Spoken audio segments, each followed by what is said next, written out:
Les premières remontées des deux doléances. On va écouter attentivement ce que vont nous dire effectivement, ce que va ressortir ces débats.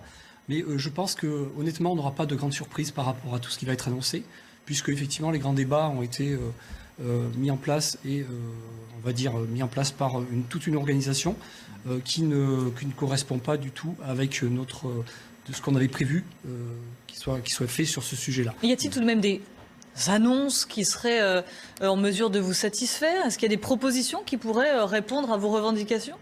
On serait surpris d'avoir des annonces qui, justement, aient au bout de notre satisfaction. Parce qu'effectivement, donc, on est plutôt sur des mesurettes depuis le début du mouvement. Et donc, on voudrait... Mesurettes, on a eu 10 milliards d'euros d'injection de pouvoir d'achat. On a eu l'organisation de ce grand débat national. Donc, ce sont des mesurettes? Non, ce ne sont pas des mesurettes, mais c'est quand même qu'un petit pas par rapport à ce que demandent les Gilets jaunes en général. C'est pas assez, c'est beaucoup pas assez. Il y a des gens qui n'arrivent plus à finir les fins de mois, qui sont vraiment dans la difficulté. Et c'est vraiment dommage pour les citoyens. Donc je ne pense pas que les annonces attendues seront suffisantes justement pour... Il y aura 500 personnes demain pour écouter Édouard Philippe. Dans ces 500 personnes, il y aura entre autres des élus, donc des maires qui ont organisé toutes ces réunions locales au cours desquelles nous a-t-on maintes fois dit, ça s'était très très bien passé. Donc eux aussi vont être attentifs. Oui, tout à fait, les maires vont être attentifs à ça.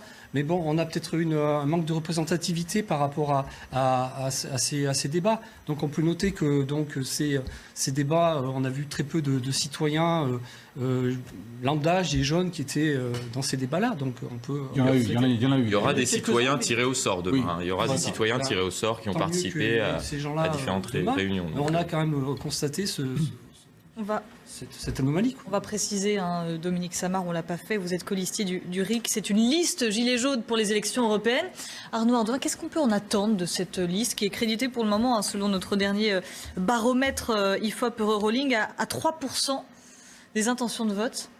Il y a eu un effet gilet jaune incontestable, puisque les premières listes, avant les dissensions, avant les disputes, parce qu'il y a des moments très forts de tension entre vous, étaient créditées au-dessus de 10, on se souvient. Aujourd'hui, ça fait pchit, pour reprendre un mot célèbre, parce que, me semble-t-il, n'a pas émergé des lignes forces de votre discours. D'abord parce que vous êtes divisés, parce que vous ne venez pas des mêmes horizons politiques.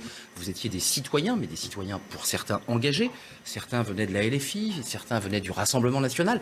Sur les ronds-points, il y a eu véritablement des tensions idéologiques entre ces deux forces qui ont essayé de préempter le mouvement.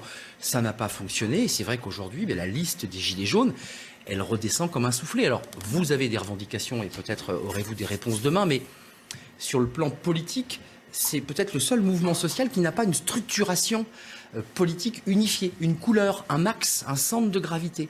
Il y a beaucoup de centres de gravité, mais il n'y en a pas un. Et donc je pense que l'électeur aujourd'hui s'y retrouve pas forcément. Alors en ligne de mire, donc les élections européennes, ce sera le 26 mai prochain.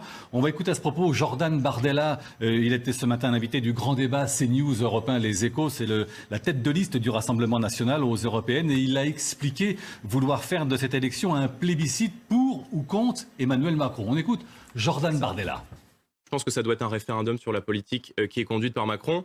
Si les Français sont satisfaits de la politique que mène Emmanuel Macron, de matraquage fiscal, d'injustice toujours plus importante à l'égard de nos compatriotes les plus précaires... On reviendra sur les affaires fiscales plus tard.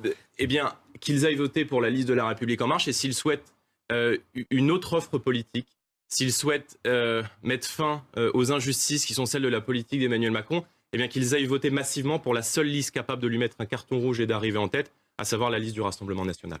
Alors, pardon, Dominique Samar, est-ce que les Gilets jaunes attendent beaucoup aussi des européennes du 26 mai prochain? Il y a une grosse partie des Gilets jaunes attendent justement de retourner aux urnes pour faire valoir justement leur idée et leurs droits. Ouais. Nous, c'est ce qu'on fera. Donc, nous, on veut en mettre en place on veut redonner la parole aux citoyens. On veut mettre en place des outils qui vont pouvoir mettre justement au niveau des citoyens. C'est quoi des outils? Des outils où les gens pourront voter et pourront donner leur avis. C'est-à-dire que quand on aura des lois qui seront proposées au niveau du